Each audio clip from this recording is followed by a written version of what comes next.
Hi, I'm Mr. Wahlberg, and I'm glad you're here. The longer that I've studied history, the more that I've come to understand that discipline through two competing and contradictory ideas. Two lines that I learned from fiction, yet for fiction, there's a lot of truth. The first one is the opening lines of the L.P. Hartley novel, The Go-Between, where the author writes, "The past is a foreign country. They do things differently there." The idea is that when you study the past, you have to understand it in its context, and a context that may no longer be true in the 21st century world. The things that people do, the things they say, their actions, they may seem odd to us moderns, but they were very logical and natural things in the moment. The second is from William Faulkner, one of the great American authors, in his short story, Requiem for a Nun, where he writes, "The past is never dead. It's not even past." I think it applies that our stories of history don't appear in, some world that no longer exists. We live in it. We live in the product of it, the eventual end of it, yet we are in someone else's eventual end as well. The past doesn't end. They may do things differently. It may be a foreign country, but it's also our country, and it's our story, and it's our past. This is where we begin our understanding of modern United States history. Modern U.S. history picks up in the years after Reconstruction. Essentially, America is claiming a new national identity. You see a stylistic change from people referring to our country as these United States to the United States. An understanding of a cohesive whole. That cohesive whole is going to bear itself out in a lot of different directions, and I can't wait to tell you about it. So, dear student, incline your ear and hear our stories so that you may find your place among his delights.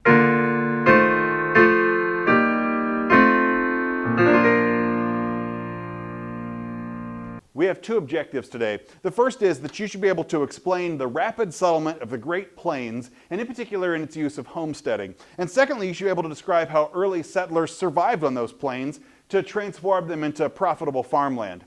Let's begin in Roman numeral number 1.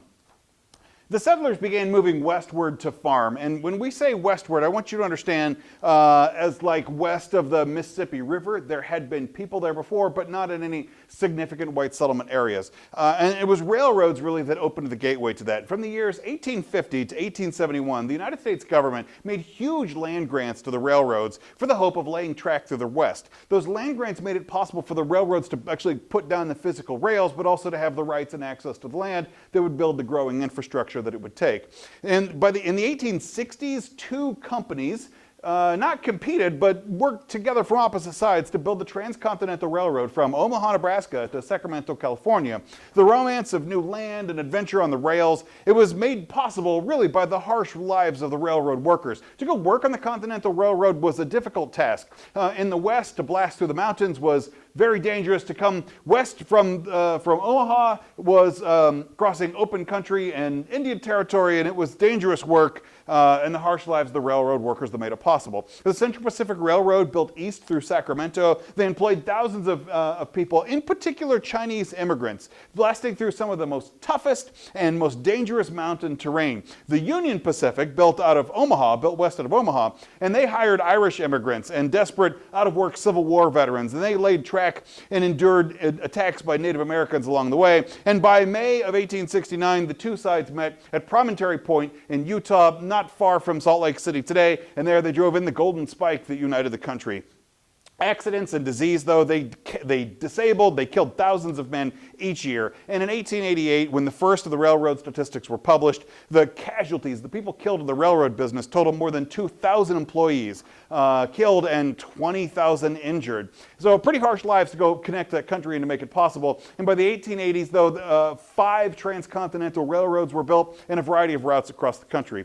Subpoint B. To encourage Western settlement, the 1862 Homestead Act offered 160 acres free land to any head of the household. Basically, if you'd be willing to move west and go establish a position out on the frontier, then they're going to the government would just give you 160 acres of free land. And between the years 1862 and 1900, 600,000 families settled in the West. And thousands were, the term is exodusters, like Exodus and then like dusters. They were Southern African Americans who settled in Kansas as a way of, in those years after the Civil War, going and staking out a new life in the West, and in particular in Kansas were the exodusters. Private speculators also claimed land in the West, people that could just go and set up land that would be later sold for profit. That's what a speculator is, a person that will go take an economic risk for the hope of like selling it later. And speculators often blow up, but here we see private speculators claiming land in the West as cattlemen began fencing open lands, basically just finding land and not knowing whose title it is because it doesn't really have a title anywhere that anybody knows of. So they're just claiming the land and fencing it up and then running cattle through there. Miners and woodcutters claiming natural resources.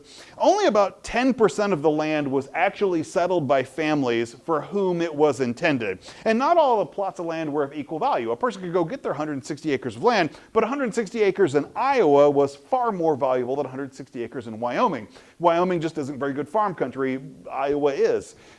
The government strengthened, though, the Homestead Act. They passed new legislation for settlers because America saw this as the future of settlement. Subpoint C. In 1872, Yellowstone National Park was created. It was basically created as a defensive position to go protect some wilderness from settlement. If you know Yellowstone, I mean, people know the geysers and the geologic activity that's there, but a lot of Yellowstone is just sort of open mountain country meeting the prairies, and it's there as just a preserve. Not all of Yellowstone is a geyser, right? But I mean, it's like, okay, technically it's all the caldera of the volcano, but you know what I mean? Like, there's parts that's just like that, just looks like a field. But it was specifically set aside to go protect the land. And over the next few years, the Department of Interior is the Department of the Cabinet who, even though it's called Interior, protects things that are outside, right? They take on major land holdings from the railroads to essentially go protect the frontier. An area the size of New York and New Jersey and Pennsylvania and Delaware and Massachusetts all combined was held by the Department of the Interior in the West. And by the 1890s, the Census Bureau basically said that the country no longer had a continuous frontier line. The frontier no longer existed. There are some historians that say that this closing of the frontier becomes really a stylistic change for America, that we no longer think of our future quite the same way. It's a complicated thing, and there's some truth and some baggage that goes along with what's known as the Turner thesis, because in 1893, historian Frederick Jackson Turner had argued that along with egalitarianism, like the idea that like the United States should just be a good country, there was also a lack of interest in high culture and violence. The frontier was the key piece in forming what was the American identity. He writes in his work, The Significance of the Frontier in American History of 1920, Frederick Jackson Turner writes, American democracy was born of no theorist's dreams. It was not carried in the Susan Constant to Virginia, nor in the Mayflower to Plymouth. It came out of the American forest, and it gained new strength each time it touched a new frontier. Not the Constitution, but free land, an abundance of natural resources, open to a fit of people. It made the democratic type of society in America for 3 centuries while it occupied its empire. American social development has been continually beginning over again on the frontier. This perennial rebirth, the fluidity of American life, the expansion westward with its new opportunities, its continuous touch with the simplicity of a primitive society, furnish the forces of dominating American character. Now, like I said, a lot of historians today, they criticize the Turner thesis. They suggest some, I think, real racial overtones that came with it, asking why Native Americans and Spaniards, they didn't have the same kind of deterministic impression, and the frontier was always occupied land by some people that weren't Americans. There's some serious critiques to the Turner thesis, and I don't really have a position I stand on it, but I think it's a compelling argument for the way that Americans viewed themselves here at the turn of the 20th century and those decades leading up. Roman numeral number 2. There were so few trees out on the prairie that a lot of settlers dug homes into the sides of ravines or hills. Settling on the frontier, and the prairies in particular, wasn't very easy to do.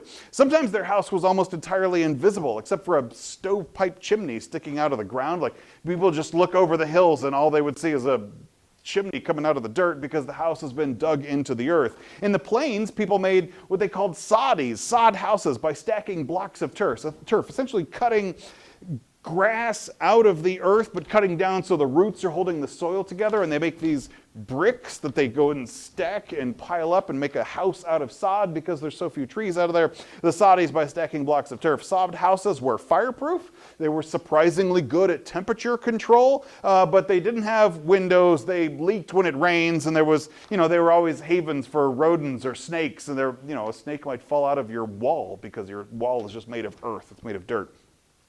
For women on the frontier, women on the plains, homesteaders lived basically alone. So when a homesteader would go take their 160 acres of land, they don't really have any neighbors. They all have to be essentially self-sufficient. And so women did the same kind of work as men did. The women were plowing and harvesting wheat and shearing sheep. They also did what we might think of as traditional women's work, carding wool and making soap and canning vegetables.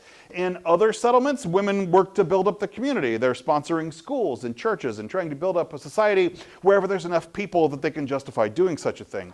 In subpoint C, the technical support for farmers, fairly limited. Establishing a homestead was hard, and farming it year after year is really overwhelming.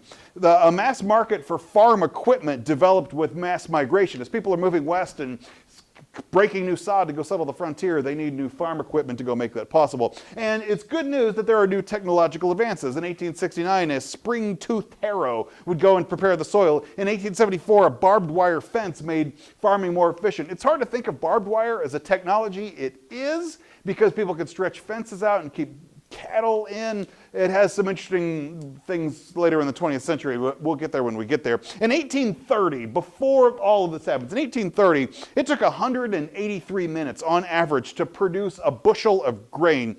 So to go and harvest it and go find the grain out of it and cut it down and produce the bushel. By 1900, by the turn of the century, it took only 10 minutes. So you see that savings in time is also a savings in money, and it's a savings in efficiency that turns out to make food cheaper and make resources easier and more attainable. And in 1862, Congress passes a law known as the Morrill Act. The Morrill Act in 1862, and again revised in 1890, it financed agricultural colleges. Just a fun fact, the first college in the country by the Morrill Act was the Kansas State Agricultural College, the thing that would become K-State. In 1887, the Hatch Act created an agricultural experiment station that basically allowed the dry plains to become the breadbasket of the nation. So we see Congress going and trying to help provide means to the prairie farmers to go turn it into more productive farmland. And with notable exceptions, it's fairly successful overall. But it also came at a cost, and it came at a cost to individual farmers, where farm equipment was expensive. Farm equipment is still expensive, but farmers had to go borrow heavily to go afford it. But the availability of railroads and new investors, they created what people referred to then as bonanza farms, these enormous single crop farms that were made possible by new technology and new investment.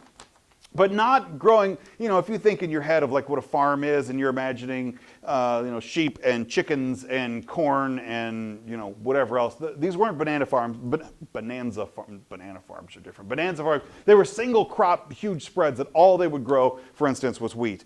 And between 1885 and 1890, though, major droughts hit the plains, and those large single crop farms turned into be single crop failures that bankrupted the operations.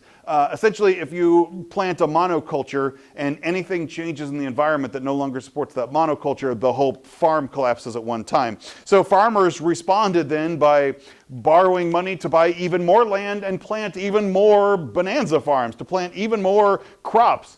Because if your farm can't sustain you, but you're in the farming business, then you just need to get more land and produce more, because maybe that will sustain you. The problem is that when your corn grows well because you get rain, everybody's corn grows well because everybody gets rain, and the overall supply drives down the price, and we'll talk more about supply and demand in a future class. But that happens at the same time that the cost of shipping grain, people that are out on the plains, they're growing their grain there, but there's not that many people in the plains. The grain has to be shipped elsewhere to go be processed and turned into bread and Wheaties and whatever. They don't have Wheaties yet, but whatever the stuff. So it's got to be shipped, and the expenses of shipping pushed farmers further and further into debt. This system of farmers carrying the load will be a terrific story that breaks out in 100 different ways, and I can't wait to tell you about it. Make sure you like and subscribe. God bless you.